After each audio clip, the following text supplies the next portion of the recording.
Si hay una marca en el mundo presente en los aficionados al automovilismo, esa es Ferrari. La casa del cabalino rampante cuenta con millones de fans y ha traspasado fronteras desde su natal Italia.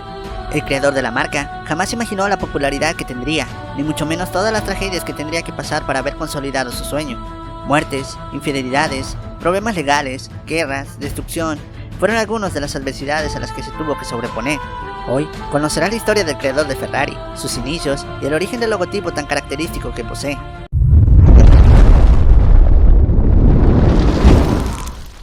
Todo inicia con la historia de Enzo Ferrari, quien fue un hombre muy peculiar, y como tal, su vida comenzó de forma curiosa. Nació el 18 de febrero de 1898, en Modena, Italia. Pero su padre, Alfredo Ferrari, no pudo llegar a la oficina de registro de la ciudad por culpa de una fuerte nevada.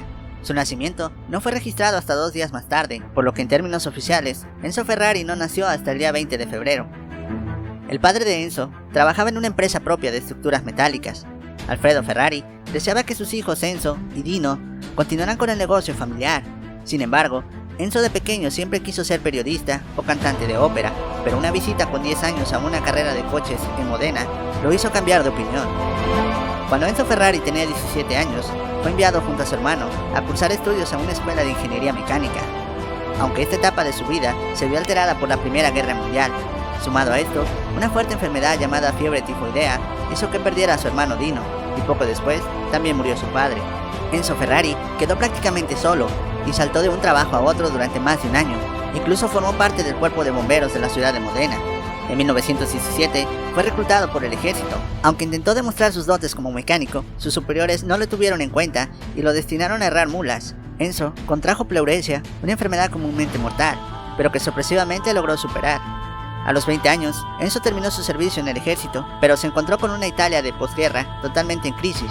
Tras ser retirado del servicio militar, sin trabajo, empresa y familia, Enzo Ferrari destinó su poco dinero a viajar a Turín, ciudad característica del automovilismo italiano, en busca de trabajo. Curiosamente, Fiat rechazó la solicitud presentada por el joven Enzo. Un año después, logró conseguir trabajo en una pequeña empresa de fabricantes de coches llamada CMN, en Milán. Enzo apenas ganaba dinero con ese trabajo, e incluso muchas veces le costaba conseguir comida. Sin embargo, empeñado en su sueño de ser piloto de carreras, Ferrari destinaba el poco dinero que tenía a construir y reparar algunos Alfa Romeo de competición. Con mucho sacrificio, Ferrari logró comprar un Alfa Romeo usado para competir en carreras, llamando la atención inmediatamente de los directivos de Alfa Romeo, quienes le invitaron a trabajar en la marca y competir con sus coches de carreras. Para Enzo, era su sueño hecho realidad. Sin embargo, tenía un problema. Su madre se negaba a que se convirtiera en piloto de carreras, por el riesgo de que perdiera la vida en un accidente. Pese a la negativa de su madre, Enzo compitió en varias pequeñas carreras de 1920 a 1924, pero sus resultados no fueron destacables. Dentro de estas pequeñas carreras en las que Enzo participó, aparecería por primera vez el logo del cabalino rampante. El logo se convertiría años después en la insignia de la marca. Poco tiempo después, Ferrari pidió a Alfa Romeo que le permitiera convertirse en el vendedor de la marca. La compañía aceptó, y fue en este trabajo donde conoció a Laura Dominica Carello, con quien se casó en 1923. 6 años después, Ferrari es nombrado director deportivo de Alfa Romeo, creando dentro de la misma compañía la escudería Ferrari, una división de competición para correr con automóviles y motos. A pesar de sus éxitos profesionales, su vida familiar no era nada placentera. Su madre y su esposa se detestaban mutuamente. En 1932, Laura da a luz a su primer hijo, Dino Ferrari. Sin embargo, casi de inmediato el niño es diagnosticado con distrofobia muscular. Enzo sufre terriblemente no poder hacer nada por su hijo. Intentó en vano detener la enfermedad con distintas dietas y con varias medicinas importadas de varios países. En 1939, 10 años después de que Ferrari llegara a Alfa Romeo, los principales directivos de la empresa decidieron competir con su propio nombre de marca y no bajo la denominación de la escudería Ferrari. Esta decisión no gustó a Enzo y decide abandonar la compañía, comprometiéndose a apartar a la escudería Ferrari de la competición de carreras durante 4 años. Con este rompimiento, Enzo se ve obligado a trabajar con el gobierno fascista para sobrevivir financieramente tanto él como la escudería. En ese momento, Ferrari se convierte en una empresa independiente, conocida como Auto Avio Costruzioni Ferrari, trabajando durante los primeros años para la Compañía Nacional de Aviación en Roma, para Piaggio y para RIP. En 1943, durante la Segunda Guerra Mundial, la fábrica Ferrari se traslada de Modena a Marello por orden de gobierno, para protegerla de los bombarderos aliados. Aún así, la fábrica fue bombardeada en 1944 y reconstruida en 1946, año en el cual comenzó el diseño y fabricación del primer Ferrari. En sus constantes viajes a Maranello, conocería a Alina Lardi, una secretaria con la que tendría un romance a sus 46 años. Con ella, tuvo a su segundo hijo, Piero, quien en la actualidad es vicepresidente de la marca de coches fundada por su padre. Con la guerra culminada, y tras sobreponerse de la crisis económica que ésta había dejado en Italia, los aficionados estaban listos para regresar al mundo del automovilismo. Enzo desarrolló el Ferrari 125, la primera carrera en la que competiría como escudería independiente en Piacenza, Italia. El auto cumplió las expectativas, pero en la última vuelta, yendo en primer lugar, se rompió la bomba de combustible, arruinando la carrera. Desde ese entonces, Enzo jamás volvería a asistir a una carrera en la que Ferrari compitiera. En 1956, finalmente muere su primer hijo Dino, a sus 24 años, causando un intenso dolor en Enzo Ferrari. Desde entonces, Enzo acostumbró a visitar todas las mañanas la tumba de su hijo, antes de ir a trabajar.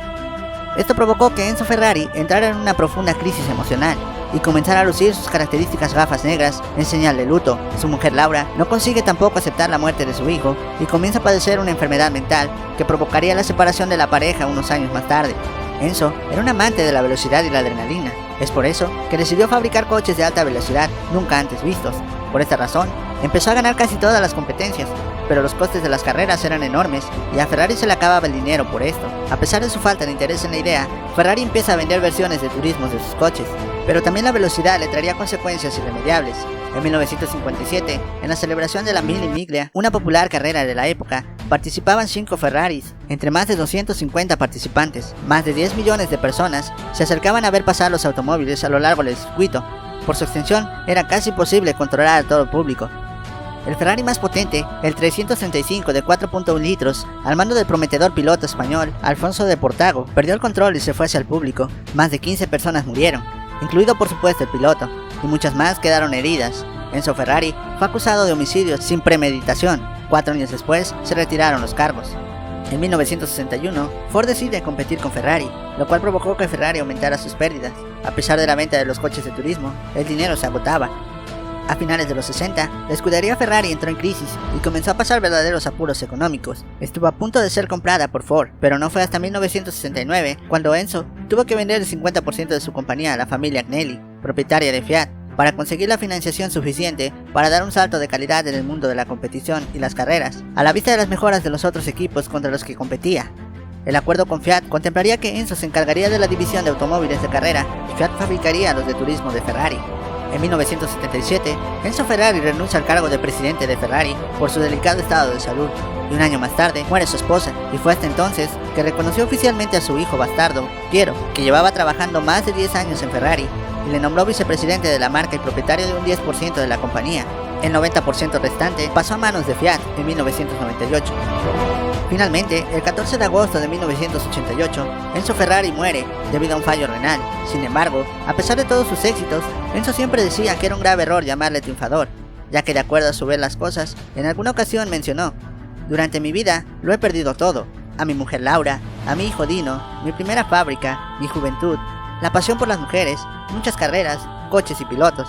Sin embargo, no podemos negar que el éxito de Ferrari es palpable, es una de las marcas más reconocidas a nivel mundial, y sin duda alguna, el legado de Enzo sigue vivo en el ADN de la marca, ya que Ferrari siempre intenta mejorar sus autos, siendo el punta de lanza en la industria automotriz.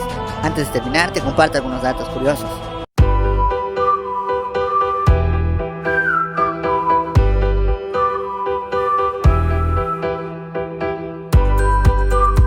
La marca del cabalino rampante tiene el honor de ser la única en el mundo de la automoción en tener su propio parque de interacciones. El Ferrari World Abu Dhabi se inauguró en 2010 y ocupa una superficie de 200.000 metros cuadrados. Tiene una montaña rusa, la Fórmula Rusa, que es la más rápida del mundo. Número 2. Una de las historias más curiosas que se cuentan en la vida de Enzo Ferrari tuvo lugar en los años 70, tras su famosa discusión con Ferruccio Lamborghini, un agricultor apasionado de los deportivos, cuando este último acudió a Maranello, quejándose de la poca fiabilidad y resistencia de los Ferrari. Enzo reaccionó increptándolo y contestando a Lamborghini que se dedicaba a construir tractores y le dejara en paz. A partir de ese momento, Lamborghini solo tuvo claro una cosa: tenía que construir sí o sí deportivos más fiables, potentes y duraderos que los propios Ferrari. Más de medio siglo después, la lucha entre ambos continúa. Número 3. ¿No conoces el origen del famoso caballito negro de Ferrari? Todo surgió a raíz de que en junio de 1923, Enzo Ferrari ganara una carrera en el circuito de Savio. Ahí conoció a la condesa Paulina, madre del conde Francesco Baraja. Este último fue un héroe nacional en la aviación de la Primera Guerra Mundial, y pintaba un caballo enfurecido en el lateral de sus aviones. La condesa le pidió expresamente a Enzo que pintara el caballo en sus coches, y el resto es historia. Número 4. Un Ferrari 250 GTO de 1963 se ha alzado como el modelo más caro de la historia de la casa italiana. En una subasta no oficial, un comprador norteamericano anónimo ha pagado por él 70 millones de dólares. Número 5. La escudería Ferrari es la única escudería de las actuales que ha participado en todos los premios de Fórmula 1 desde Mónaco 1950, también es la escudería más laureada de todas. Si te gustó el video, regálame un like y suscríbete a mi canal. No olvides activar la campanita para que YouTube te avise cuando suba un nuevo video. Muchas gracias y hasta la próxima.